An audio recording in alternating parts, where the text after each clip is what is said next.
My name is Deli Davies, and I have the privilege and the honor of serving as the Senior Vice Chancellor for Academic Affairs and the Dean for Graduate Studies here at UNMC. I want to extend my very warm welcome to all of you, our students, and those of you who are not just here, but those of you who are online. I also welcome your family members and your friends who are watching the ceremony remotely. Matriculation is a time-honored traditional ceremony that welcomes new students into the membership of academic institutions around the world. We're welcoming you today to official graduate student membership at the University of Nebraska Medical Center. Your presence here means that you have survived the screening through our rigorous processes, and you have been found to meet the high academic standards we expect of our students.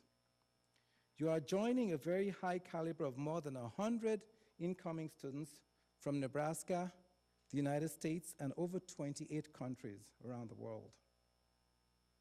During the next few years, you will be taught by some of the very best research faculty in America and in the world, and our mission here at UNMC is to lead the world in transforming lives to create a healthy future for individuals and communities through premier educational programs, innovative research, and extraordinary clinical care.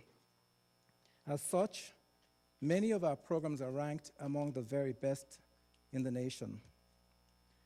While our primary goal in graduate studies has been and continues to be to train academicians and the next generation of scientists, we also recognize that many of you will choose other careers outside academia when you finish your training with us. For this reason, during your training, we will give you plenty of opportunity to learn to be leaders, teachers, and critical thinkers, to work effectively in teams, and to learn several other skills that we refer to as professional or transferable skills. These skills are such that they will be of great value to you, no matter what career pathway you may end up taking. This is an exceptionally special year, as 2022 marks the 80th anniversary of graduate studies at UNMC. During those 80 years, several of our students have gone on to an extraordinary distinguished careers in research, teaching, service, advocacy, and other fields. The impact has literally changed the world, whether through helping discover new cures for malaria, starting medical device companies, becoming leaders in tissue engineering, or leading national advocacy organizations, among others. In recognition of this, our 80th year celebration, I am pleased to announce that each of you who are matriculating today will receive a special commemorative medallion sponsored by our Graduate Student Studies Alumni Council. So if you look in your bag, you'll find this medallion, which is only being given to those of you who are matriculating this year and those of you who are graduating this year. So congratulations on that. Literally hundreds of people have been working very hard to prepare our campus for your arrival and to make sure that you are as safe here as you can be anywhere in the world. Our goal is to deliver you a world-class education while ensuring your safety and minimizing interruptions to your education. Because we're a health science campus and we work hand in glove with our clinical partners, sharing our spaces with them, and our faculty, students, and staff all move in and out of both organizations, we have an obligation to ensure we keep our patients safe. And that is why we want to protect our vulnerable staff, students, and faculty. And that is why we're asking everyone to wear masks, as was announced. You may have seen in today's UNMC Today. I'm not wearing one while I'm speaking, but when I get off, I'll be wearing mine. The last 2 years with COVID, where we're now well north of 1 million people who have lost their lives, and many more who have been burdened with severe chronic diseases, highlight why what you will be doing here at UNMC over the next several years is so critical.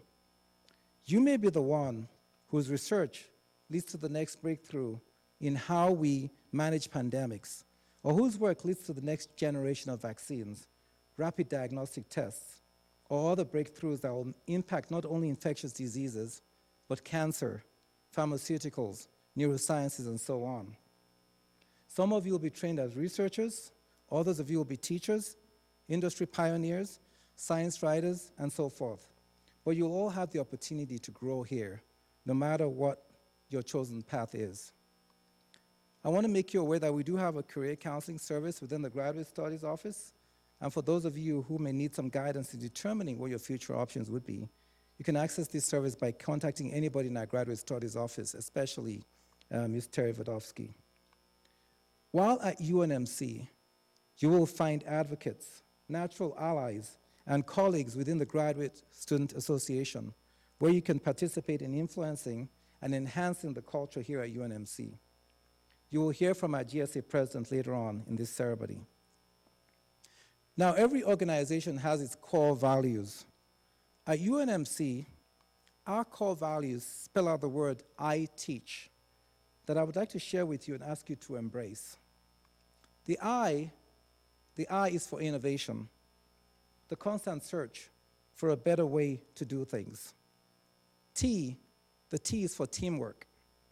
We respect individual and cultural differences in race, religion, ethnicity, national origin, age, gender, sexual orientation, and disabilities. And we believe that there are no limits to what we can accomplish when we work together. E is for excellence. We strive for the highest standards of safety and quality in all we do and work to achieve exceptional results. A is for accountability. We commit, we take ownership, we are resilient, transparent, and honest. We strive to do the right thing and to be an organization that learns from the past. C is for courage. We are not afraid to make tough decisions and not afraid of failure in pursuit of excellence. We are courageous enough to admit our mistakes and to learn from them. Finally, H is for healing. We encourage one another to show empathy, to be selfless in caring for one another, and in caring for the communities in which we live and work. I strongly encourage each one of you to take advantage of the very strong physical amenities here at UNMC. During the winter, you will have the opportunity to enjoy ice skating at the rink located at the Scott Pavilion just outside the Michael Sorrell Center.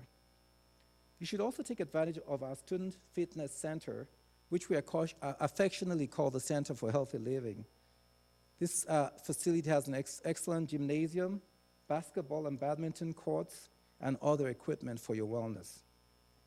You will go through stressful periods, maybe during a test or an exam, and that's normal in any challenging organization. We do have psychologists and counselors available to support you and to help you grow and move forward in a healthy way. And our Guggenheim Health Sciences Library also has a room where you can go and distress during tests and exams. So, I welcome each and every one of you again as you join our family of UNMC graduate students. Get engaged, get involved. Strive for connections with your peers, your faculty, your staff, and most importantly, remember that there is as much in the journey that you're on as there is in the destination. Make sure you enjoy the journey. These could be among the very best years of your life. Finally, as W.B. Yeats noted, education is not the filling of a pot, but the lighting of a fire.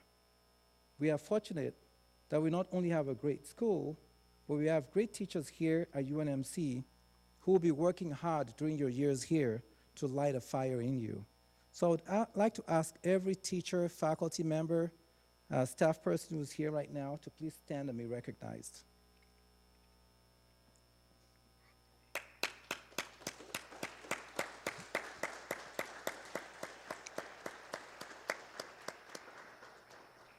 Thank you so much. We also have an outstanding team in our Graduate Studies office that I would like to recognize. Please stand and wave as I call your name. Now, some of these people may be outside the door, but Terry Vodovsky is the director of our Graduate Studies program. I think Terry might actually be outside. Cody Phillips, again, I believe he's on the table outside. And I believe today, actually, if you see him, you can embarrass him. Today is Cody's birthday. So feel free to wish him a happy birthday. Emily Brandt, There's Emily. There's Emily just stood up. Thank you. Dr. Kendra Schmidt, our Executive Associate Dean. Dr. Karen Gould, Assistant Dean for Graduate Student Success. Dr. Laura Bilek, Director of our MSIA program. She's not here. Molly Cowgill, our MSIA Coordinator. Dr. Matt Zimmerman, Director of our IGPBS program. Dr. Dan Monahan, Associate Director of IGPBS. Dan's not here. And Kim Rothgeb, our IGPBS Coordinator. Thank you all for all you do every day to make our programs what it is today. And now, I would like to introduce our Assistant Vice Chancellor for Inclusion and the Chief Diversity Officer at UNMC, Dr. Sharita Strong. Dr. Strong is leading the University of Nebraska Medical Center to Inclusive Excellence. She is an award-winning Distinguished Fellow of the American Psychiatric Association.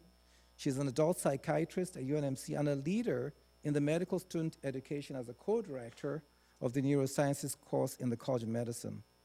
She is an Omaha native, and her hometown is where she received her training, including her postgraduate education that consisted of residency at the Creighton and University of Nebraska Joint Psychiatry Training Program. Join me in welcoming Dr. Sharita Strong.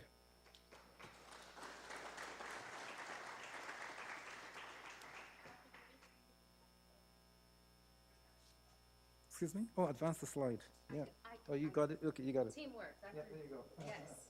There is an agenda. I guess that was on the next slide. But Dr. Davies just talked about teamwork, and we got this covered. Okay. Okay, that's me. And, okay. So I'm Dr. Strong. I have to also share with you a little bit more about me. I did research in 1998 and 2001. And so as I invite you to engage with this conversation, and as I welcome you to, like Dr. Davies talked about, the journey, I just wanted to give you a little bit of perspective of how much UNMC has brought to my life, and I am still here. So like I said, 1998, and I am still here. So I am excited that I would be invited again to speak. Thank you, Dr. Davies, and thank you to all of the faculty in the graduate program who said, Dr. Strong, come back and talk to our students again at the program. So, and I'm excited that you all are here. Welcome to UNMC. And so what I'm gonna talk about is diversity, equity, and inclusion. These are a couple of things that we're gonna talk about, the mission and vision. Some of the things Dr. Davies already kind of mentioned. Talk a little bit about the DEI offices at UNMC, our norms and agreements when we talk about DEI, when we talk about respect and communication.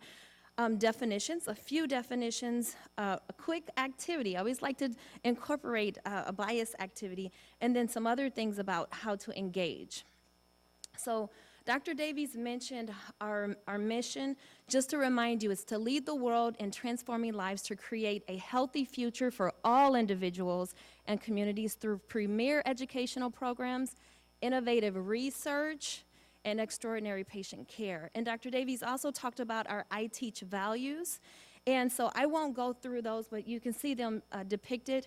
But remember, innovation, teamwork, excellence, accountability, courage, healing. This is why we are here. This is who we are. And we always have to come back to our values at UNMC. So in the Office of Inclusion, our mission is to uphold institutional excellence by providing educational and leadership opportunities in a safe environment. We pursue the work today that creates a diverse, culturally humble, and empowered workforce tomorrow, and that includes workforce, all of you, tomorrow. So you can see me in the circle. Dr.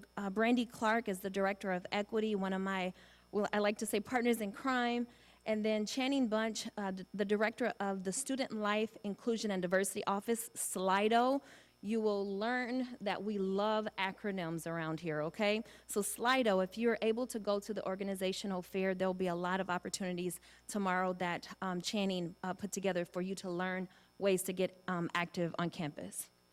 So our vision in the Office of Inclusion is everybody has a voice at the table. So meaning as we create these safe environments, people have a voice at the table, or do they? And so we want to make sure that everybody has a seat at the table and also has that voice. And so I mentioned respect, communication, and growth. As we grow in our research capabilities, in developing opportunities to advance patient care, we want to have a growth mindset. Dr. Davies also talked about the journey that you're on. You're learning and growing. And so in this particular diagram, you can see that two people can have two completely different experiences, two completely different perspectives, but they both be true at the same time. So as we're learning and growing, recognize that people have different perspectives, and I'm gonna take my mask off. I just realized I still have my mask on. Okay, but you can have two different perspectives, but they still be true at the same time. And so just remembering that as we have this growth mindset that we'll talk a little bit more about.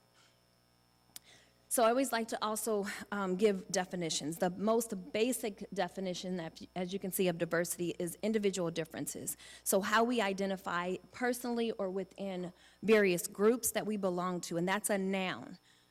Inclusion is a verb. It's an action. It's active engagement of our differences. We all have come from different parts of the city, the country, the world. And so we all have various differences that we want to be included in an equitable fashion. So that's how we create policies and procedures. And the way these intermingle is how we create a sense of belonging.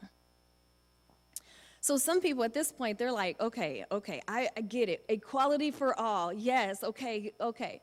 So then I'd like you to think about equality versus equity.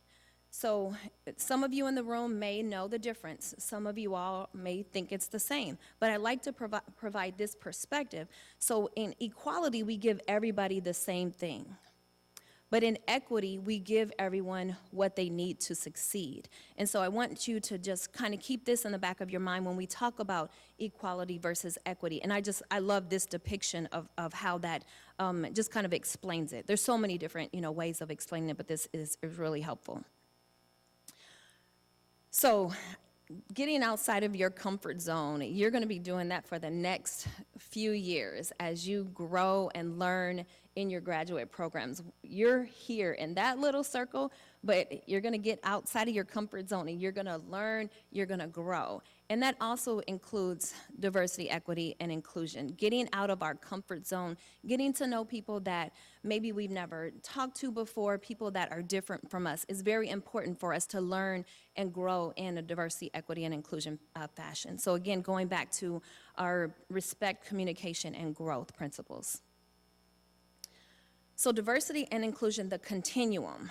As we talk about a growth mindset, do you have a fixed or growth mindset? So on this continuum, a person might say, oh, I'm not really interested in learning about bias. That doesn't affect me. But a growth mindset may say, well, I'm inquisitive to that. I want to know how this affects the people that I'm going to serve in the future, whether it's patients, whether it's other students in your lab. I want to know how bias affects other people, and that's a growth mindset. So this is an activity that I like to share with folks, a quick activity. So as you see this, you are looking for circles, you're looking for triangles. And so in your mind, count how many triangles that you see. And so just a quick activity, I'll give you a couple seconds just to do that. So how many triangles do you see? And if anybody wants to raise their hand and be strong and wrong, do it. If not, I can just kind of tell you. Yes.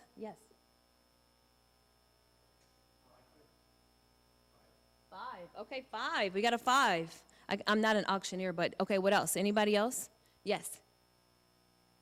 0. Okay, why'd you say 0? Okay, love that. That is the right answer, 0. So you were strong and wrong. Appreciate you for being brave and giving an answer. Most people say 5, 8, 11. Very rarely do we have somebody in the audience that says 0, so appreciate that. And that's because the automaticity of our brain. We just put those lines together and we said, oh, there's 2, there's 3, and we just start counting. And that's how bias works. We bring in so much stimuli that we have to pare it down and make quick decisions, quick thinking, and so that's how that works. The fixed mindset does not acknowledge the rapidity of bias formation. A fixed mindset amongst healthcare providers, researchers, leads to disparities and bias in the delivery of healthcare, delivery of causing inequities in research. And so that's a picture from Pride, the Pride Parade just a few weeks ago. So the Kirwan Institute, we oftentimes use their implicit bias framework in the Ohio State University Kirwan Institute for the Study of Race and Ethnicity. So the way they define implicit bias is attitudes or stereotypes that affect our understanding, actions, and decisions in an unconscious manner. Unconscious manner.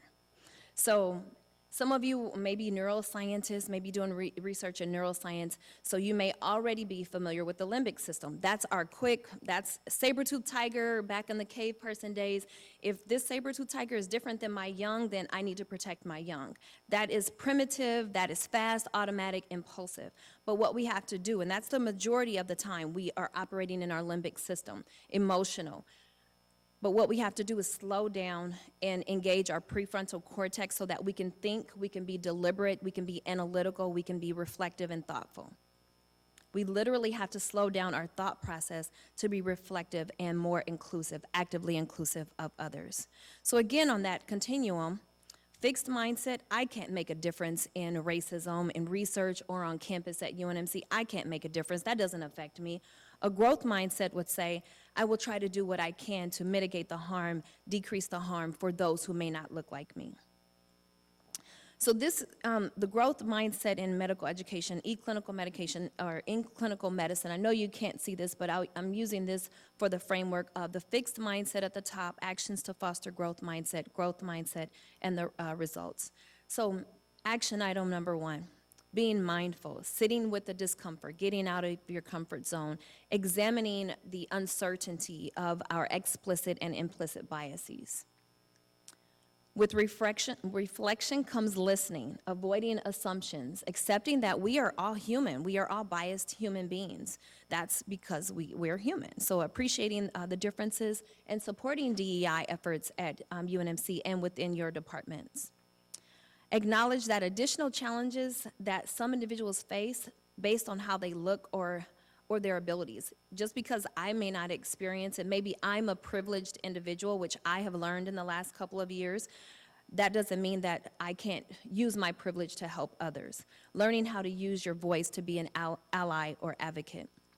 Results of a courageous, curious, and supportive growth mindset is additional growth. It's further growth, it's empowerment of yourself and those around you. Being introspective and aware of your bias, recognizing the changes in society and supporting those activities to continue the change. So just some of the activities that we've had at UNMC and in the community, there's strategic planning, the leadership level, there's the Faculty Senate DEI Committee, there's Slido has events, there's advocacy at the state level, design thinking for gender equity, community engagement. There's a long list of different things that we do have on at UNMC, and I want you to find opportunities, whether it's through Engage, whether it's through our website, for you to interact with us and just again engage. There's other resources. The McGugan Health Sciences Library has a whole collection of DEI materials, recommended books, YouTube, educational resources, because sometimes people may not feel comfortable talking in a large group or talking about DEI in their program. Well, there's plenty of opportunities. If it's not at McGugan Library, there's plenty of things online that people can engage in. And Dr. Davies mentioned there's counseling services for students, and then Engage for student organizations, and ERGs are employee resource groups. So Engage, there's a couple of other groups. The AAPI group, the Graduate Studies DEI Committee, Student Pride Alliance. SAPA stands for Student Alliance of People of All Abilities. So that's, and so we focus on that in that group, graduates and professionals representing and achieving diversity in service. So it's a minority-led group, and then Empowers, another group at campus. Annual cultural DEI events, always happy to have additional folks willing and interested in planning these activities. So there's our email, and I'll give you another one, but we have the Culture Fest, which is coming up in a couple weeks. MLK Day, Hispanic Heritage Month, Black History Month, Women's History Month, Pride Month, and AAPI Month, but not limited just to those particular months. And so please keep in touch with us. Our email, inclusion@unmc.edu, if you want to be added to our mailing list. Follow us on Twitter, at UNMC Inclusion. We try to share different things that are happening at the campus level. And UNMC is a better place because of the diversity of our university and because of all of you. So welcome to UNMC. We are excited that you are here. Thank you.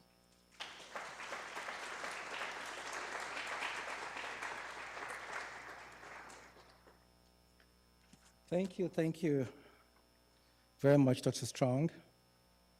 Now it is my pleasure to introduce Dr. Jared Garrison. Dr. Garrison is the 2022 recipient of the Mentoring Award from our Graduate Students Association. So let me just help you reflect a bit. Between 2000 and 2005, there was a young boy from Akron, Ohio, named LeBron James, who was causing a stir in high school, setting records, and getting drafted by the Cleveland Cavaliers. At the same time, another young man from Ohio decided to pursue his own dreams at the University of Akron by getting his PhD in chemistry. That young boy was Dr. Garrison. Dr. Garrison subsequently made his way from Akron to the University of Missouri, where he completed a postdoctoral fellowship in targeted molecular imaging and radiotherapeutic agent design, developing cancer-specific prodrugs and polymer-based drug delivery. In 2009, just before LeBron James was traded from Cleveland to Miami, Dr. Garrison was drafted by UNMC to join our award-winning and national leading Department of Pharmaceutical Sciences within the College of Pharmacy. Since being drafted to UNMC, Dr. Garrison's career has mirrored that of LeBron James. They have both been all-stars in their careers. While LeBron has won multiple national championships playing with Miami, Cleveland, and Los Angeles, Jared has won multiple national grants from the National Cancer Institute, which is a part of the National Institutes of Health. And right now, he holds 3 of those awards, an R01, an R21, and a Small Business Innovation Research Award. The first 2 are given for ideas that are still, in development, where you're still trying to figure out what the answer to a question is. The third one, the SBIR, or the Small Business Innovation Research, is one that's given to ideas that are very much further along, and it allows Dr. Garrison to now start thinking about a startup business and maybe thinking about how we can take those ideas that he had now into product. Dr. Garrison's primary interest is in targeted molecular imaging and radiotherapeutic agent design, developing cancer-specific prodrugs and polymer-based drug delivery systems. His laboratory is currently working on the development and evaluation of cleavable linkers for improving diagnostic imaging and radiotherapy, as well as the design of hypoxia-enhanced bombazine analogs for the staging and treatment of prostate cancer. Dr. Garrison's laboratory performs peptide synthesis and small molecule X-ray crystallography services for investigators across UNMC and also around the nation. As a result of his research, Dr. Garrison has published over 70 publications in top peer-reviewed journals. However, I asked Jared what he really likes to do the most. He says what he enjoys the most is spending time with his wife and his son and daughter, playing games, going to sporting events. He hasn't seen LeBron live yet. That's one thing he's waiting for, but he says that he's watched him on the big screen many times. He also likes to read biographies and fantasies and traveling with his family. And I asked him what he really enjoys the most about mentoring graduate students, and he says he likes to see them grow in confidence as professional scientists and become independent thinkers.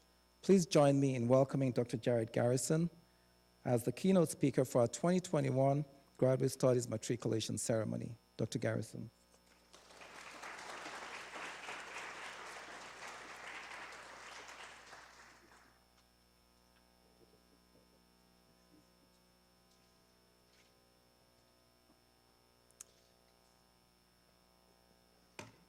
Thank you, Dean Davies, for the introduction.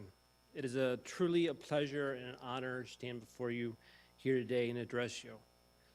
I was asked to say a few words about navigating graduate school and life as a graduate student. While writing my speech, I kept in mind that most people do not need advice for the good times. Most people need advice for handling or coping with the more challenging times. But after I read through my first draft, I thought, wow, this address is kind of a downer. In the draft of my speech, I thoroughly emphasized the challenges and the adversity of graduate school and graduate life, but failed to highlight the joys, the friendships, the pride in achieving an advanced degree.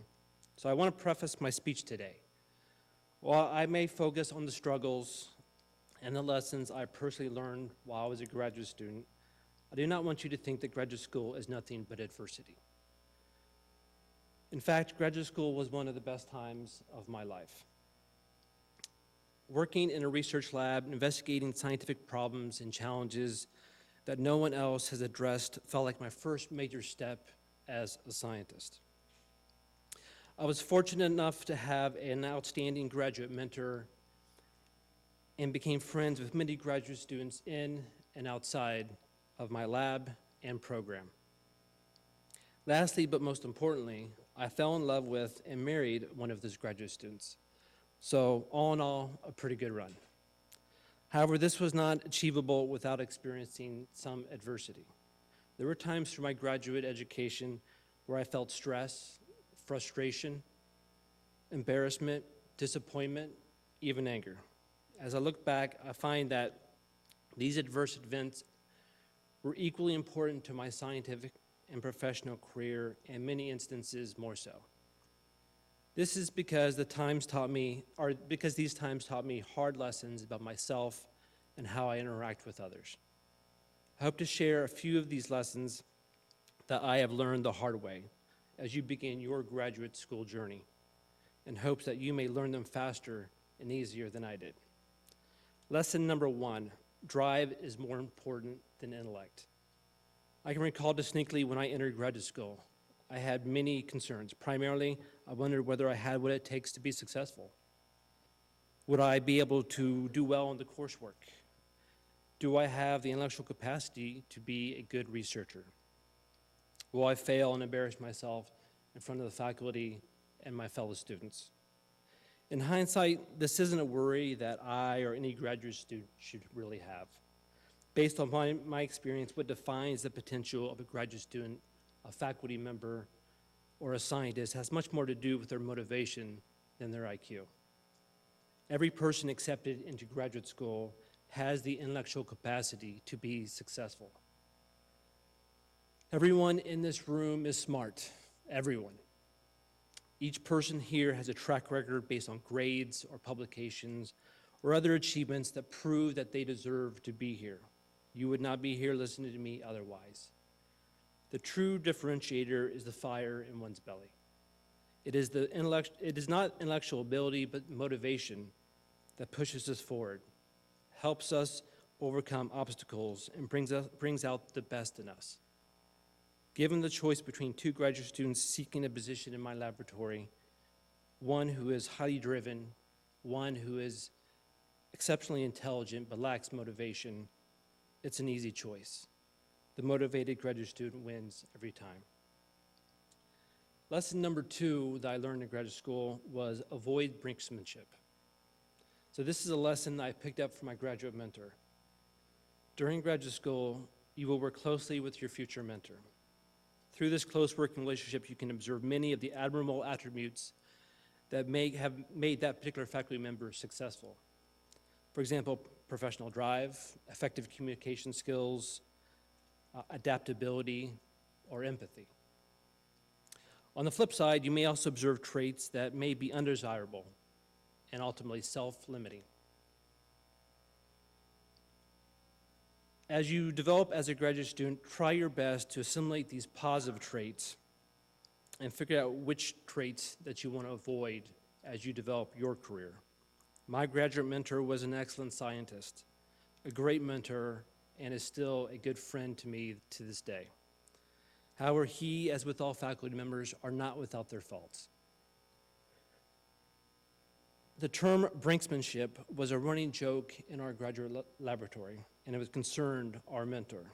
For those not familiar with the term, brinksmanship is the art or practice of pursuing a dangerous policy to the limits of safety before stopping. In this context, my mentor would often procrastinate on assembling grants and exams until the very last minute. And when I say the last minute, I mean it literally. He would submit grants within minutes of a deadline and write undergraduate exams the night before administering exam to an undergraduate class. This stressed his students out and the department staff as they had to hustle to get exams ready and are printed and assembled in time. His procrastination also undoubtedly had a negative impact on the end products that he produced. It ultimately created more work in the long run as he needed to resubmit poorly received grants and fix problems with exams after the fact. Observing the impact of his procrastination left a negative impression upon myself as well as those working with him, and this was a trait that I figured out that I did not want to replicate as I developed my career. To ignore everything else that I say today, remember this. The utilization of good time management and planning will save you and those around you stress, time, and heartache in both your personal and professional life. If in graduate school, it will prevent the need to repeat courses, redo poorly thought out experiments, and rewrite hastily written papers. It will free up time for personal activities outside the laboratory, which can improve your work-life balance and afford you time for extracurricular opportunities to further your career. Lesson number 3 that I learned: accept failures and learn from them. If self-motivation is the most important quality of a graduate student, the ability to persevere through failure is a close second. Failure is a part of science and a part of life. If you do not think faculty deal with failures, think again. During graduate school, I had experiments that I spent months on fail. I failed an exam or two, and I had papers as well as fellowship applications rejected. Failures will be a part of your graduate school life and a life beyond this campus. However, the lessons I learned from these failures were some of the most important of my life. When you encounter failure, which you will, I would encourage you not to dwell on it, but rather analyze it. Don't blame others for your failure, which is ultimately unhelpful even if it holds some truth. Ask yourself, Instead, ask yourself, what could I have done differently to achieve the results that I wanted? What are the decisions that I made or didn't make that negatively impacted my desired results? How could I have approached the problem differently, explained it, or planned it out better? Could I have devoted more effort to the task?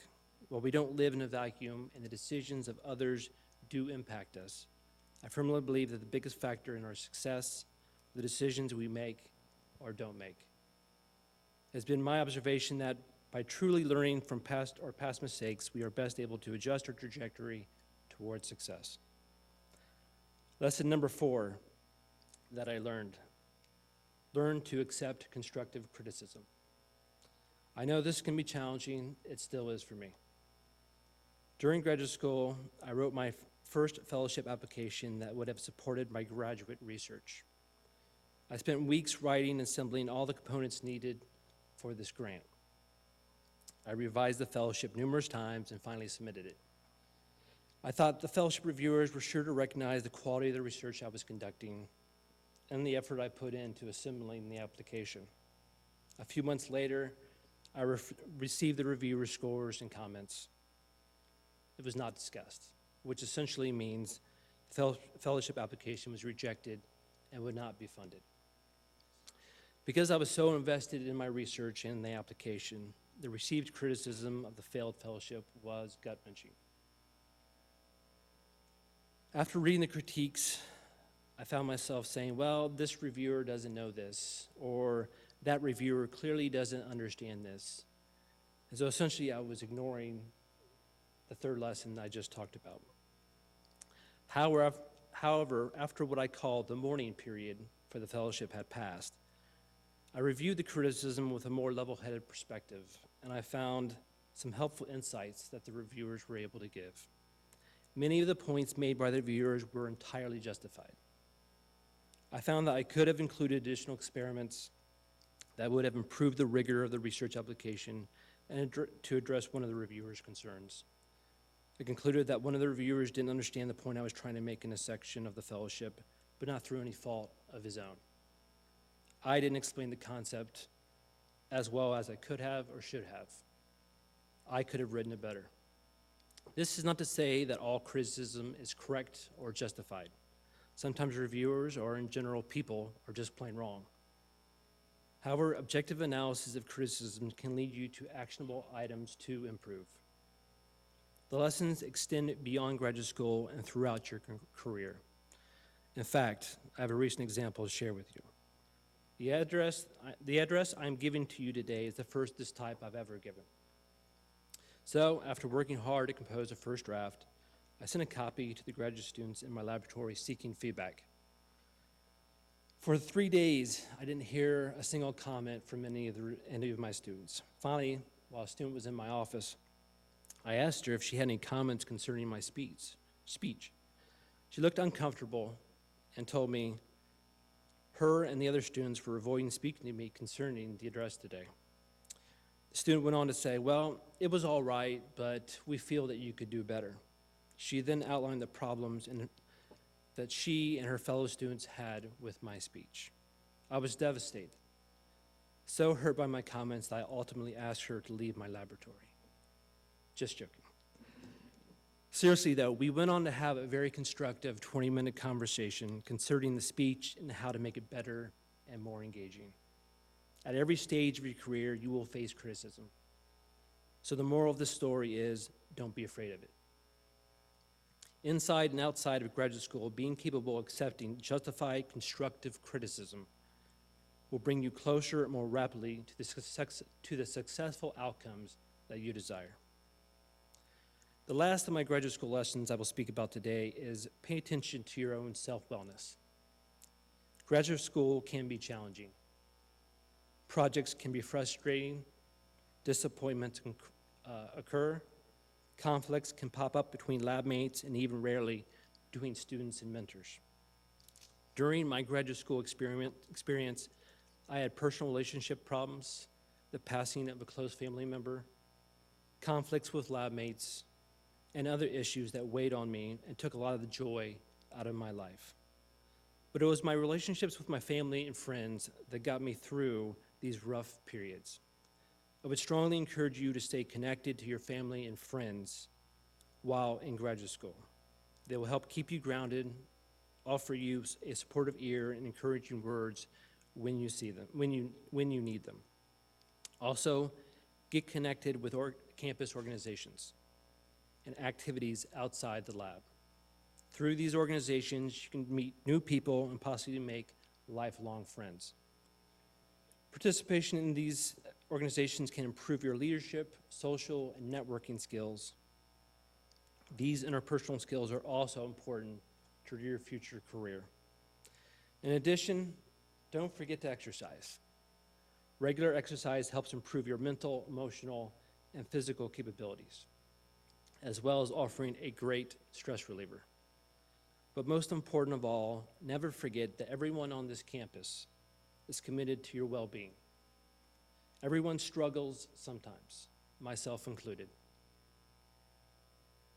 I think I speak for all the faculty and staff on this campus when I say that if you ever need help or someone to talk to, our door is always open. If we can't help you, we will get you in touch with someone who can. Finally, I will end my address to you by welcoming you into the UNMC community. The students gathered here today come from around the world and represent some of the best and brightest of your generation. It is no overstatement when I say that when I look out into this crowd, I am seeing the future of science. Sitting in this auditorium are researchers who will discover previously unknown mechanisms of disease, identify novel molecular targets, help develop therapies that treat previously untreatable diseases, or countless other contributions that will save or improve thousands or perhaps millions of patients' lives. Your futures are bright, and you each have your whole career in front of you with endless possibilities. I am jealous. Over the next few years, my colleagues and I look forward to witnessing your growth as scientists and the great accomplishments that you will achieve. I wish you the very best of luck on your journey. Thank you.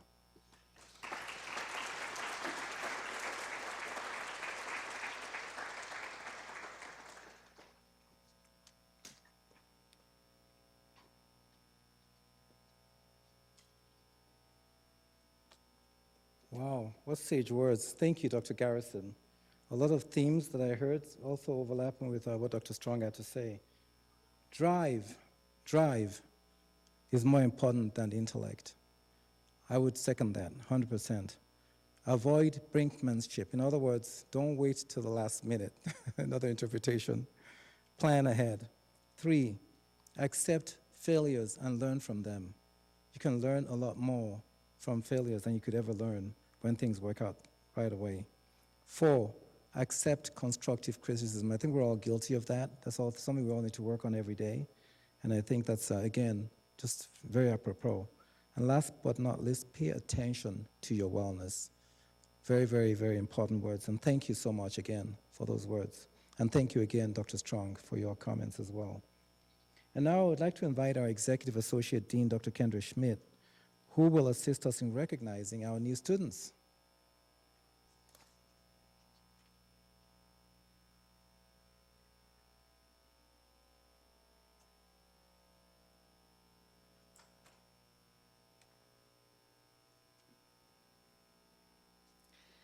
In the next part of our program, we get the privilege of introducing and announcing the names of all of our incoming students.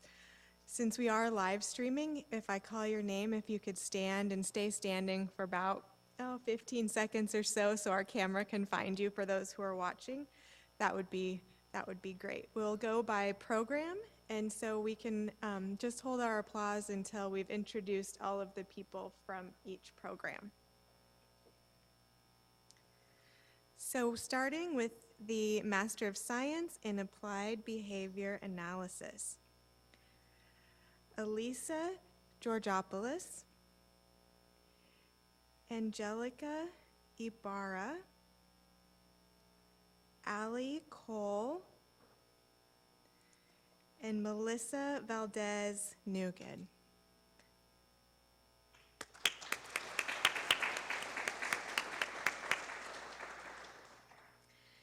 Next, we have our Master of Science in Biochemistry and Molecular Biology. Madhulada Bomadeni, Paul Garcia, Shobit Lal, Ajay Morakonda, Swathi Morakonda,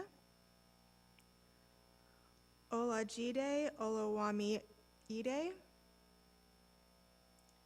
Stephen Sabota, and Avery Stillen.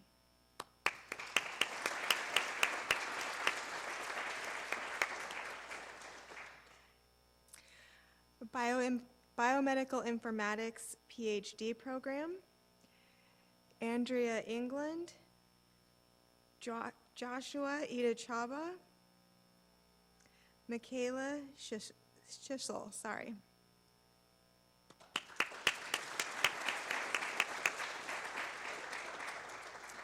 Master of Science in Biostatistics, Sean Grammer, He, Brianna Marchetti, Stanley Namaere, Phoebe Sheehan, Yan Wu, Ying Xian.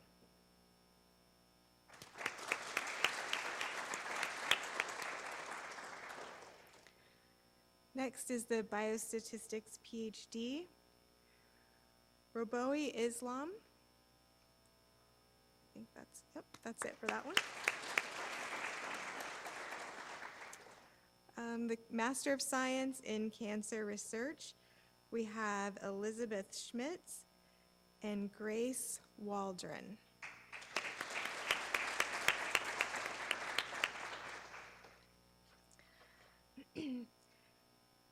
The Certificate in Applied Health Informatics program, we have Bridget Norton.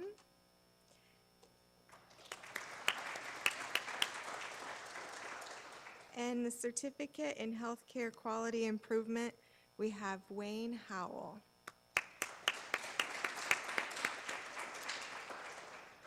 These certificate programs that I'm announcing now and the next one are brand new programs this year in graduate studies. Certificate in Health Professions, Teaching and Technology, Nabil Arkoraini, Muhammad Eliwi, Mohit, Joseph Pachuca, Jonathan Ryder, Tomoki Sempokuya, Shiva Shankar Bengimala, and Deborah Wakesha.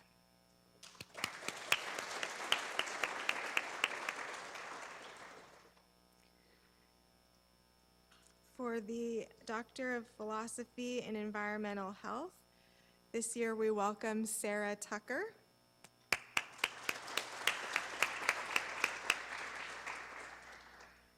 And the PhD program in Health Promotion, this year we welcome Brooke Lawson.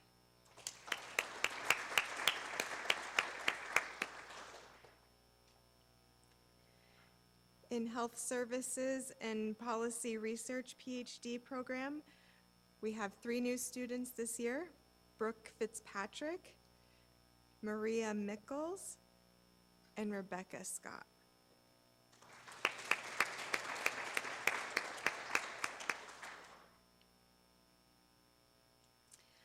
We have the Health Educator and Academic Leaders program, Brett Bagley, Theodore Black, Kathleen Borkoff, Connor Doss, Ann Pearson, Elizabeth Reich, Nicholas Uter, and Jose Zamora Cifuentes.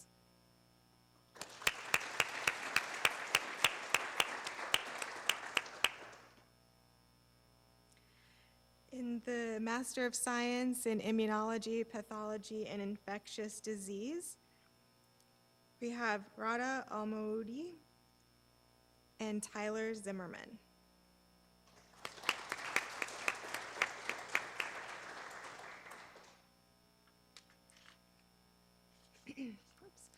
Next, I'll start the interdisciplinary graduate program in biomedical sciences, and we have several different sub-plans. So this is one of our umbrella programs that we have.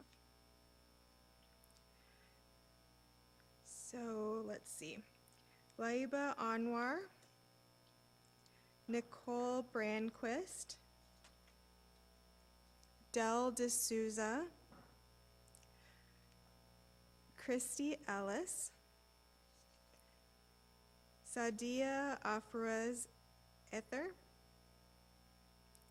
Benjamin Gephardt, Dawson Hollingsworth, Caleb Kugel, Kaya Learman, Wyatt Peterson, Sarah Prybill, Fauth Imtiaz Rahman, Arif Sadman Sadi, Udesha Tofilau, and Colin Woodrick.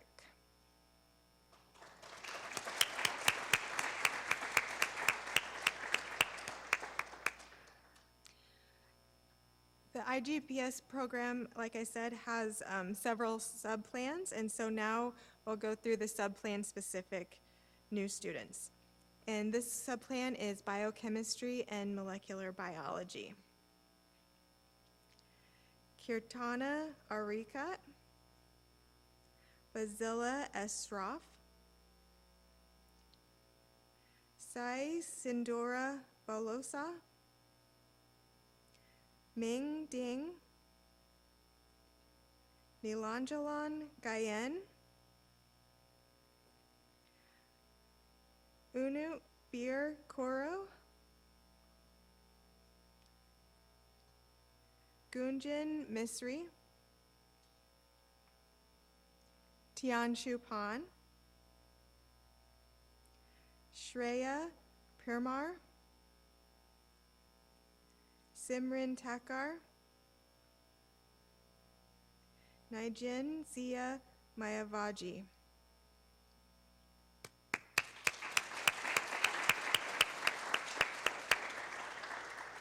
We'll now welcome the students for Bioinformatics and Systems Biology PhD program.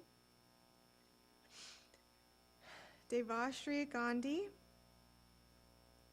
Ben Nolan, Suji Marna Valan,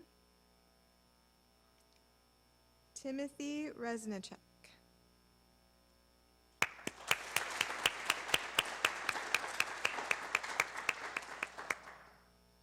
Next is IGPBS Cancer Research Program. Erica Cohn and AJ Johnson Sally.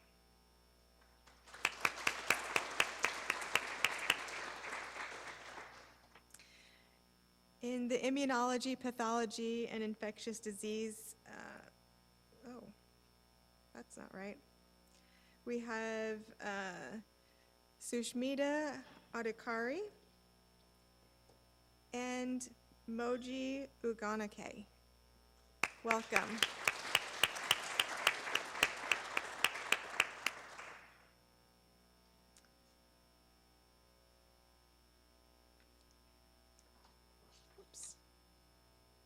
In the IGPBS Integrative Physiology and Molecular Medicine, we have Kwadwo Boateng,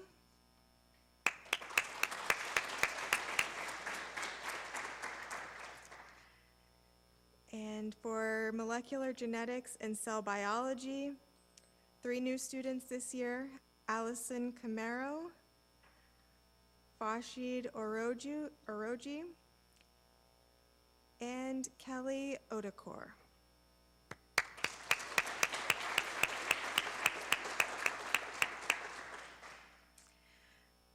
And for the IGPBS Neuroscience PhD program, we welcome Emma Foster, Mohit Kumar, Shamika Raut, Samuel Shipley, Ashrafi Sultana. Welcome.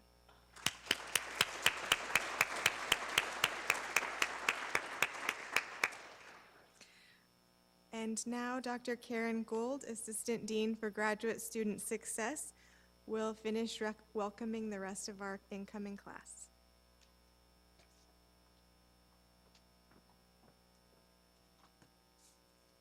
All right, feels good to take this off. All right. So the first program that I'll introduce the students for is the Master of Health Professions, Teaching and Technology. Jim Busher, Angela Skiza, Mary Drake.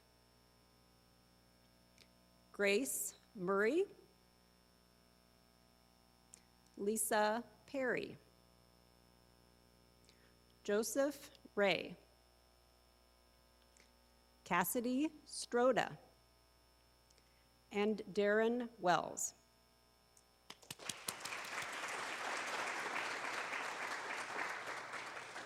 Next, we have the Master of Science in Healthcare Delivery Science.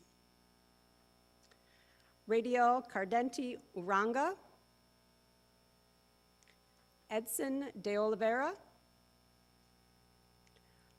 Randy Grandgenet. Gracie Grote. Catherine Harbolz.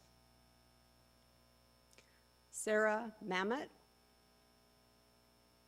Michaela McLennan. Olivia Valla. And Monica Versch.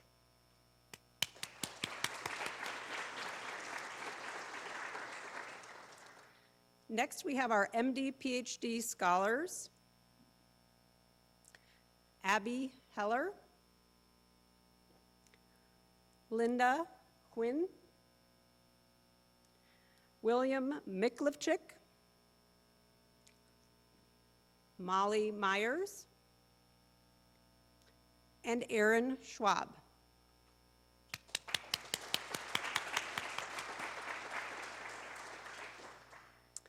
Next is the Master of Science in Medical Anatomy. Ashley Berry. Morgan Daffer. Jack Easley. Allie Einbeck. Jaden Feeney. Hannah Hollis. Megan Jones. Ashley Lawver. Kenzie McMullen. Reagan Monholland. Morgan Owens. Tyler Sextro. Christian Valverde. Becky Warga. And Ethan Wilcox.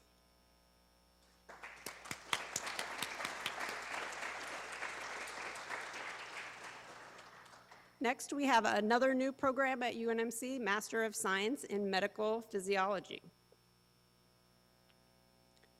Ashobika Ajit.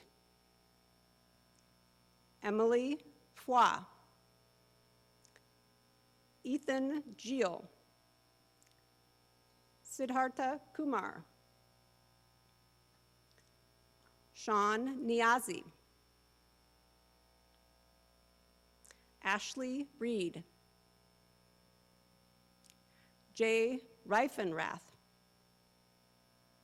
And Rishav Shrivastava.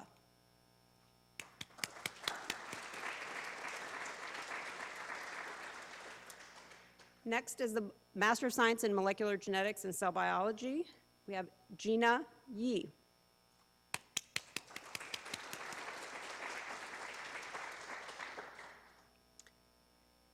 Sorry, that was you.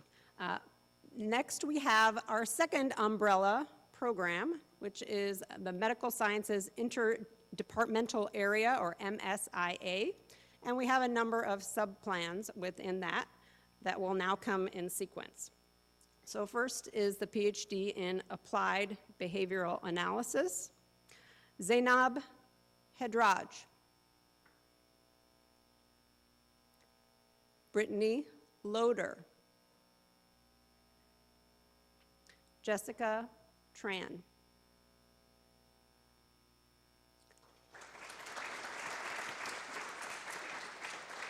Next is the Biological Defense and Health Security PhD program. Ashley Ravenholt. Sophia Shea. CJ Waslager.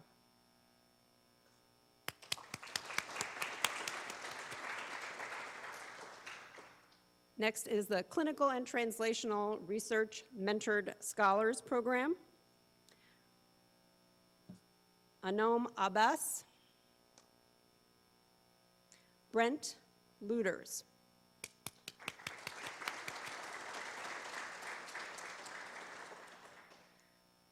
We have the Clinical and Translational Research Mentored Scholars, PhD students.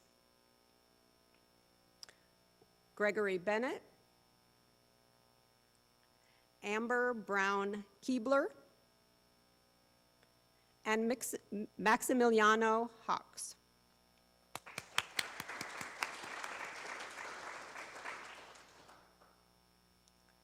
Next, we have the Health Practice and Medical Education Research PhD program. Lisa Bartenhagen, Abby Fingerette, Sidi Munde, Misty Pockworth-Gaines, Priscilla Rodriguez Armejo, and Sarah Sprinkle.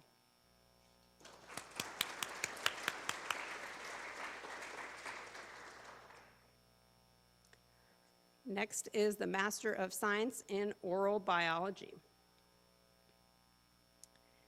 Iba Chotai, Otto Checkner, Richard Davis,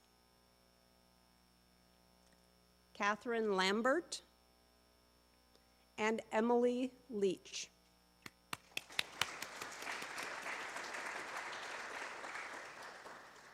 We have one student in the oral biology PhD program, and that is Shin Lee.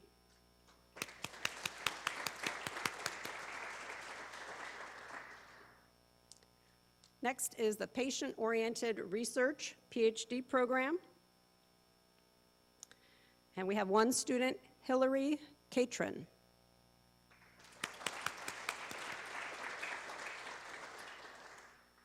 Next is the PhD in nursing. We have Lauren Longacre, Grace Ehlertz, Kia Scott Sellers, and Christine Soul.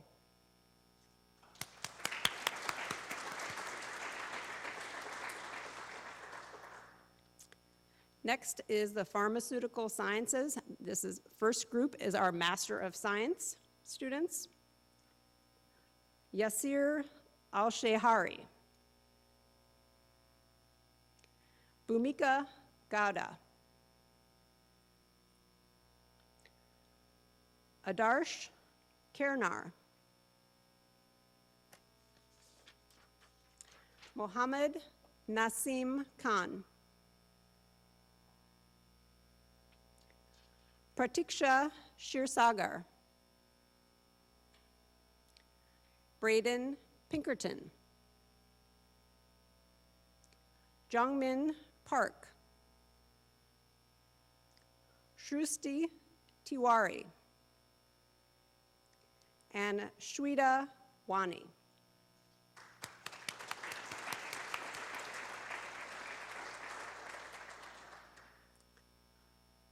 Now we have the Pharmaceutical Sciences PhD students. Hamdan Al-Rafai, Alfie Case, Sohel Daria, Sakshi Kernar, Sanjali Panigrai, Tanvi Patil, Megan Postchin, Eleanor Gransell Green. Pedram Rikteki. Sadia Sadia. Caleb Sandal. Somba Talib. Ruan Van Venter. And Suchita Vishwakarma.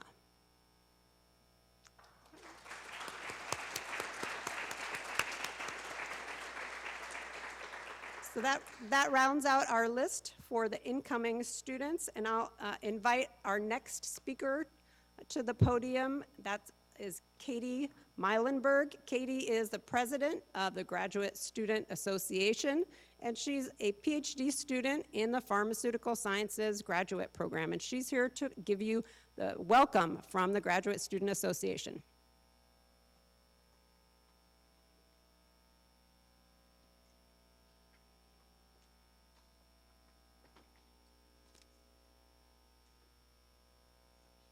Good evening, everyone. I want to extend my congratulations to all the new students. My name is Katie Meilenberg, and as the president of the Graduate Student Association, I am honored to welcome you to UNMC. I am here today to usher you into the UNMC community, as well as speak to you as a peer and provide a student's perspective on graduate school. First, I want to start by saying that you have chosen a university with a very close-knit and supportive student body and administration. Often, in graduate programs, relationships between students are highly competitive, where peers are viewed as rivals.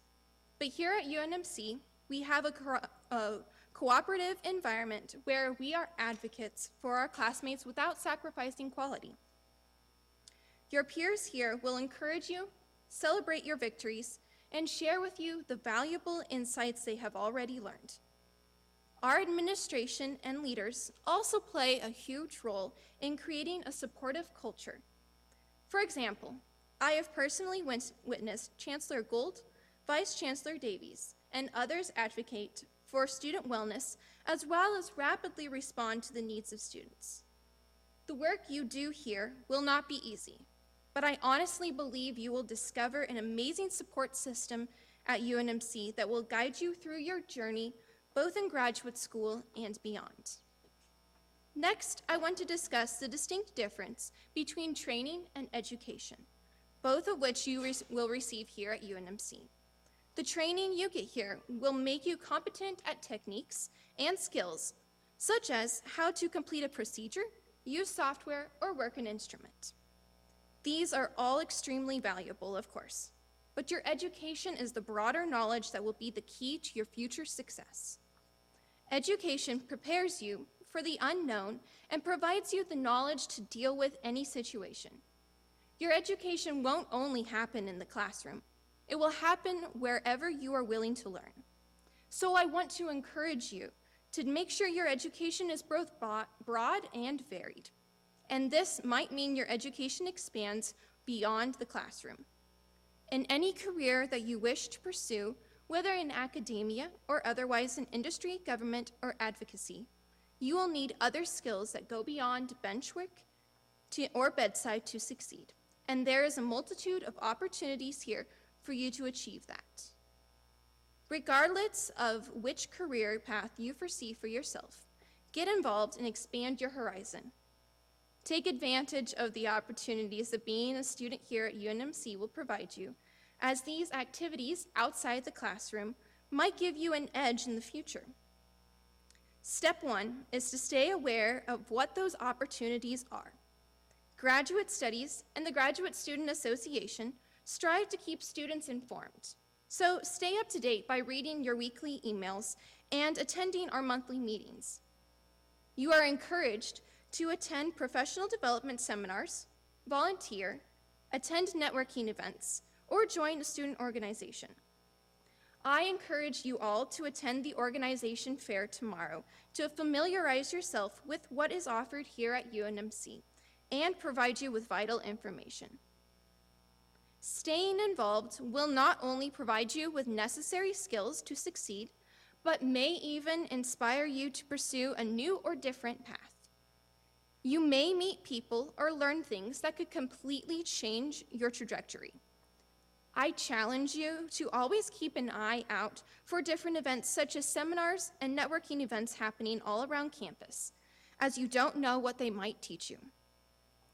Do something different and outside your comfort zone, and it might bring you down the path you were meant to go. I would like to conclude with a reminder that UNMC has a highly supportive community. If you find yourself frustrated, feeling down, or inevitably hit a roadblock, I encourage you to reach out and find support. I would first like to introduce our graduate students wellness advocate, Dr. Donahue.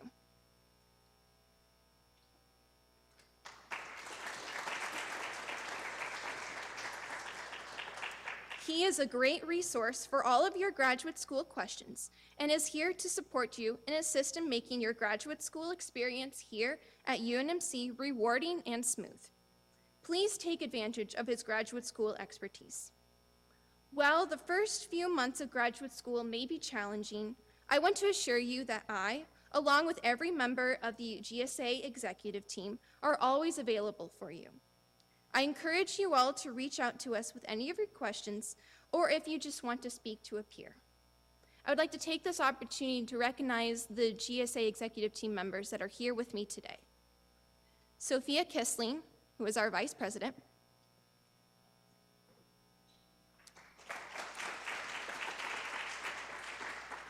Rachel Kerberg, who's a social co-chair. Evie Airhorn, who's the other social co-chair. And Sunny Kumar, who is the interprofessional education chair. Once again, I'm glad you have chosen this great institution, and welcome to UNMC.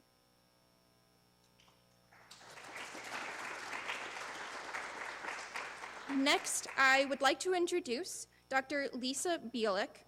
She is a UNMC alumna with a PhD in pharmacology and experimental neuroscience.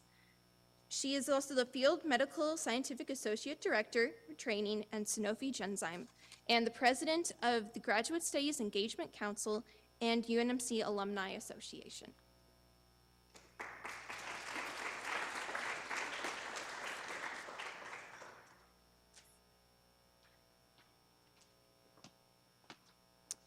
Hello, and thanks for being here tonight. Welcome to UNMC.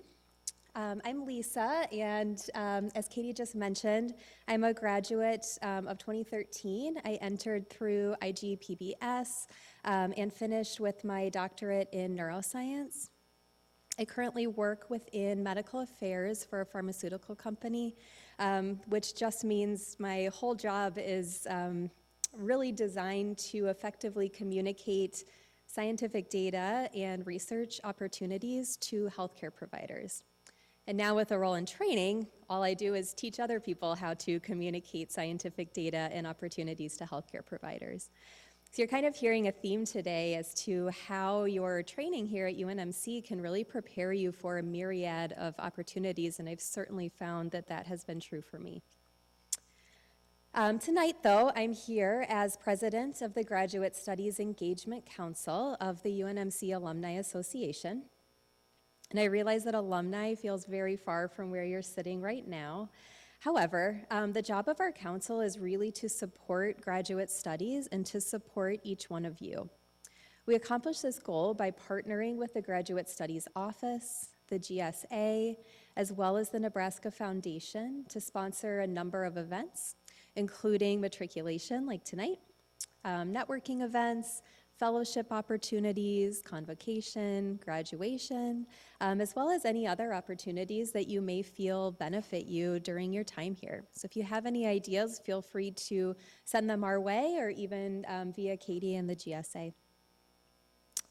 So as you're considering how these things may benefit you, particularly if you're like I was and you have no idea what you want to do on the other side of graduation, I really want to just share with you a very quick metaphor from my last publication prior to graduation. I was studying the effects of a treatment in an animal model of Parkinson's disease. And at the end of my research, I found myself with a drug and, thank goodness, positive results. And this led to a bunch of questions, as good results always do. Largely, I was trying to understand what mechanisms contributed to the success of the treatment I was studying.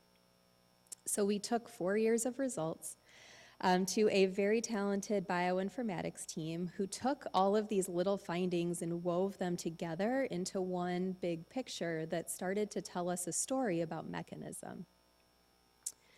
And we really ended up with one big, cohesive, visual piece of information. So kind of keep that idea in mind and apply it to your time here at UNMC. While you're here, you'll be building the backbone to your story. You'll have your research, you'll have your contributions, and you'll have your education. But to effectively round out your development, it's wise to accumulate little connections, experiences, fellowships, and skills that will ultimately complement your work and create your own big picture. Myself and the council are really enthusiastic about this part, so keep us in mind and join us as your studies and research allows. On behalf of this council, I want to welcome you to UNMC and congratulate you on the start of your own big picture. Thank you.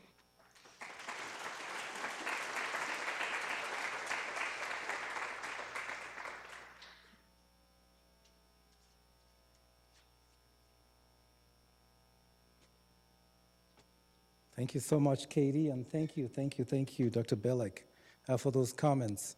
As you can see, you have a whole host of people here who are ready and available and willing to make your time here as successful as possible.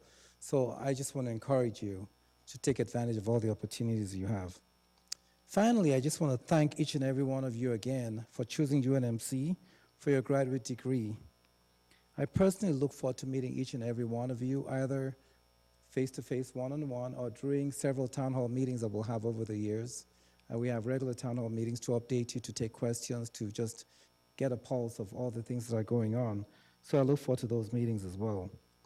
I leave you with the words of Ralph Waldo Emerson, who said, "That which we persist in doing becomes easier for us to do, not that the nature of the thing itself has changed, but that our power to do so has increased." You'll be tested here at UNMC, but your perseverance and resistance and your persistence is what will lead to that new person that Dr. Garrison was talking about, that he says he enjoys seeing in his students after he's been here for a while at UNMC. So I want to now ask that if you all have your bags, and I believe there's some hors d'oeuvres, correct? Yeah, so if you want to, maybe as you're leaving, go out into there's a grass area outside the building here, grab a bag and then just mingle, find out the people in your group, or maybe somebody who's not in your group, in your program, and get to meet one another. This is a great opportunity. You're going to get busy very quickly. It's a great opportunity to say hello, make some connections, and as you heard, you might even find a spouse here, like somebody did, who's now a famous professor here. So thank you once again, and enjoy the rest of your week.